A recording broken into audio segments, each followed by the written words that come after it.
Nonetheless, this game was very important to me when I was growing up, and that is the kind of media I mainly want to highlight on this channel.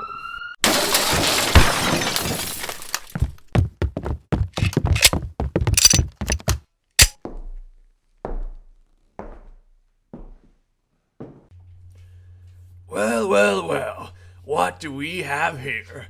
Another rookie YouTuber trying to make a name for himself by talking about games from his childhood, eh? Wait, officer, I didn't mean to sound so generic. It'll get better, I promise. Just give me some time, please. Yeah, that's what they all say, ain't it? Listen up, boyo, and listen well. We used to believe people like you once, and look where it got us. Now, this is a Class 3 Act 2 grave offense, and the only way to deal with that is by public... We have a code ME1 on our hands! Oh god, requesting further backup, over! This is Unit 07. What is your location? Over. Fuck! They got Claude! We're a few blocks south of your position! We need immediate backup! We're on it! Over and out! Looks like this is your lucky day, kid. Some poser is about to upload his first episode of a Minecraft LP. Let's move, boys!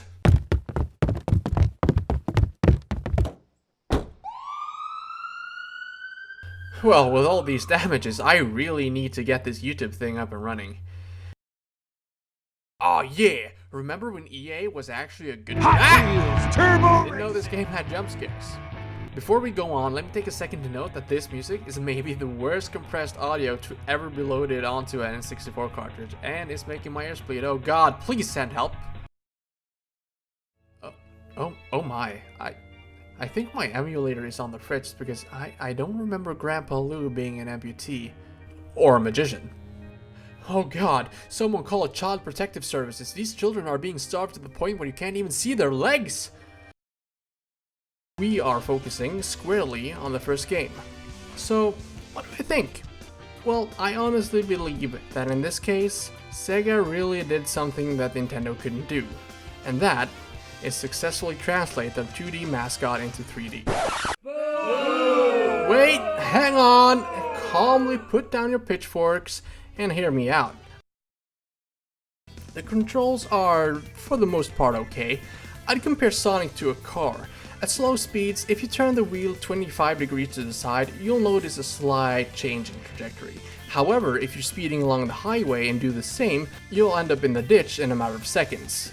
It's the same here. At 30% max speed, Sonic feels great to move around. But when you're getting up in the high 70s and beyond, even a minuscule nudge of the control stick will send you flying back and forth. I mean, it's realistic, I'll give them that, but when you're running along a narrow passageway and the collision detection isn't all that good, you're bound to encounter some problems. Like here, where I got stuck in an invisible wall at the end of a loop. Hey Sonic! How is your sex life? Following part, you spawn in what can be described as a more gloomy forest. Gone is the open background, cheerful music, and most of the dancing plants. Instead, it's replaced by a thick forest background. More like a jungle and only creepy ambient noise with animal noises and cicadas chirping. After a couple of steps into this new area, you start hearing strange noises from behind. And after a few more steps, you realize the weird dings are actually from when enemies appear. If you didn't already realize that Rayman doesn't have any kind of attacking move, you surely will now. He's almost just like a blank slate.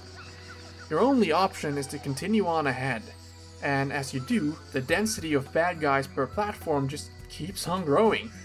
And as they do, the music slowly starts to set in.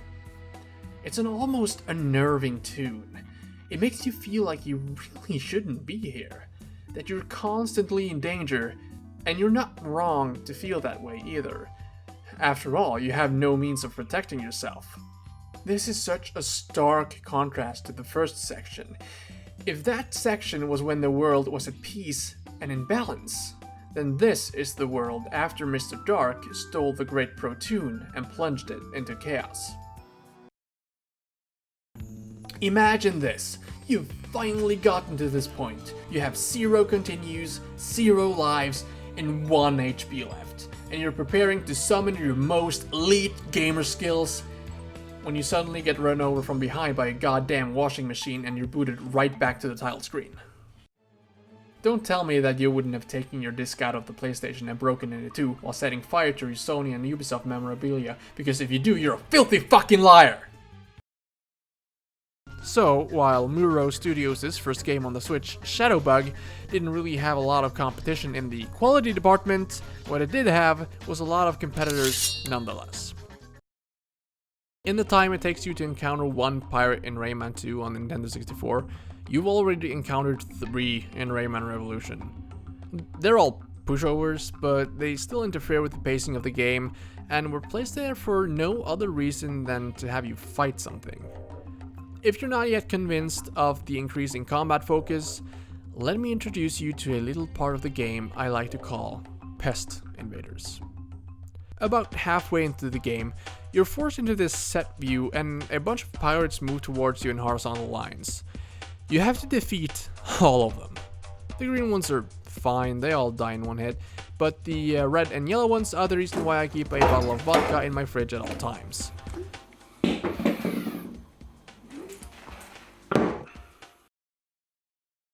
What's the AM stand for? Well, multiplayer, of course. Because nothing screams Rayman quite like beating the shit out of your friends. Oh fuck, I can't believe you've done this. But there's also the problem that you have no idea what the different items do until you try them out. However, fret not, because Ubisoft had the foresight to include a poster which you can tape to your TV to not only keep track of the buttons while playing the game, but also to artificially heighten the difficulty. The poster can be combined with all manners of game modes, and the difficulty enhancer is even backwards and forwards compatible. No, but for real though, this is actually a pretty cool poster. It explains all the items in perfect detail, well, as long as you close one eye and hold the hand in front of the other. Finally, I now know that the item that has eluded me for so long, the ultimate barrier, is my protector, and not something else. The manual also has some neat tips and tricks. And really bad English. I also found this thing while rummaging around in the game case. Seems like it's some kind of questionnaire. You can even win one of these sweet cameras if you send it in. I really doubt anything will happen if I mail this, but hey, you won't win a camera if you never try, right? So I bought it for the PlayStation 2, and I'm pretty sure only a virgin would sell something like this, and the only thing that will get me to buy a game is if it's a sequel to another game. Yep, that pretty much covers it, so off you go! Now all I have to do is wait for a reply. Like lightning from a clear sky, it hit me that the intro cinematic was also missing. There used to be this cool VGMV with the track Matter from Groove Armada. I could just sit and watch that thing on repeat for hours as a kid. I guess they didn't bother to update the license for the HD remaster or something. I can't really show you more than a 3-second clip without jeopardizing the video either. Well, that's my quota for today, I guess. Let's hope there's nothing else in the game that would have it immediately taken down. Oh, son of a bitch! I recognize that it's not what a lot of people may have wanted out of the follow-up to the perceived best platformer of the previous generation, but to me, Rayman 3 is the best Rayman game out of them all. Which is why it's kinda annoying how it seems no one is talking about it. Neither now nor then. A quick YouTube search shows that there really aren't many videos about this game. I usually look through other reviews whenever I'm doing this to look for things I might have missed or counterpoints to my own experiences. You know, to broaden my understanding a bit. It's a tricky path to follow, especially since you can subconsciously plagiarize someone without meaning to, but that probably won't be a problem here since, well, there's little to no creators out there talking about Rayman anymore. This game feels like a climax to the entire Rayman series up to this point. It takes everything good about the previous games and integrates it into itself for better or for worse. When it comes to normal people, their disposition towards you decides whether or not they are willing to divulge certain information, or in some cases do as you ask. You can increase this by either admiring, intimidating, or bribing them. Some things can only be shared amongst friends. If you think you can bribe me, young man, then let me tell you my whole life story, friend!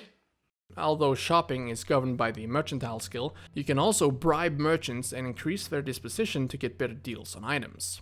Though that might not be as rewarding as being a good haggler. Sorry, I can't go that low. Fine, here's your 2 gold discount, jackass.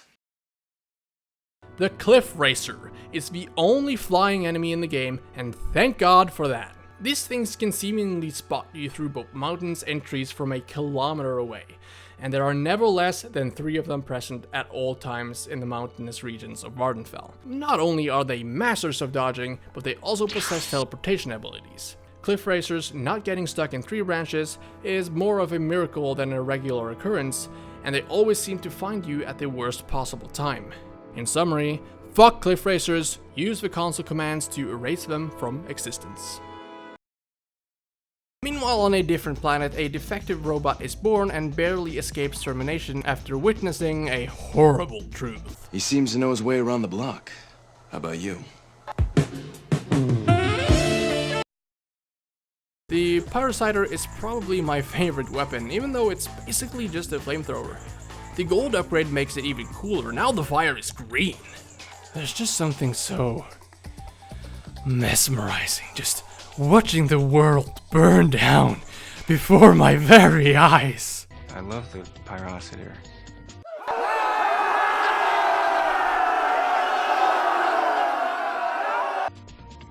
I'm not sure what that says about me. Hey there, I'm FromHerotoZero. And despite what this shirt says, my real name is not actually Sean Paul. Fucking... wow, great joke. This is why you stick to the script, asshat. This doesn't even spell Sean Paul. So, 2020, eh? This past year sure flew by quickly, though it's not quite over yet. I usually reserve the last day of the year for reflecting on the time that has gone by. I started this channel the 1st of January 2019. Well, that's the first time I actually uploaded a video. And since then, I've uploaded like 10 of them. Not a whole lot, I know, averaging just under 1 per month. 22 subscribers though. Might not seem a lot for, well, anyone. But it's a lot to me, and it's on that note I want to thank a few people. First of all, the first person that commented on one of my videos, Mr. Wee. Now, it seems he has sadly gone and deleted all of his videos from his channel, but just know that I really did appreciate that first comment. Secondly, huge shout out to Nebula Aurora for calling me out on not properly crediting the artists of the fan art I used in my Rayman 3 video. Keep on looking out for shit like that, dude. Crediting people is like the least you can do when you're using their art. Thirdly, a small thank you to my friend who helped me film my first live skit by throwing chocolate coins in my face. Fourthly, a super special thanks to Pixels Collide, who posted my Morrowind video on r/Morrowind on Reddit. You were most likely the cause of that huge spike I had in views and subscribers during the month of December.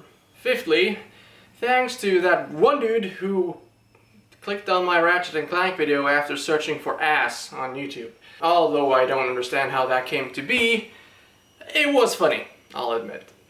And lastly, thank you to everyone who has subscribed to the channel, clicked on, commented, shared, liked, hell, even disliked one of my videos in 2019. Honestly, I can't thank you enough. As for the future, well, you're just gonna have to stick around and see, I guess. I probably won't have the next video out for a while, but nevertheless, year 2 starts now. or tomorrow, or yesterday. Actually, it all depends on when you're watching this video. It might already be 2021, for all I know. So yeah.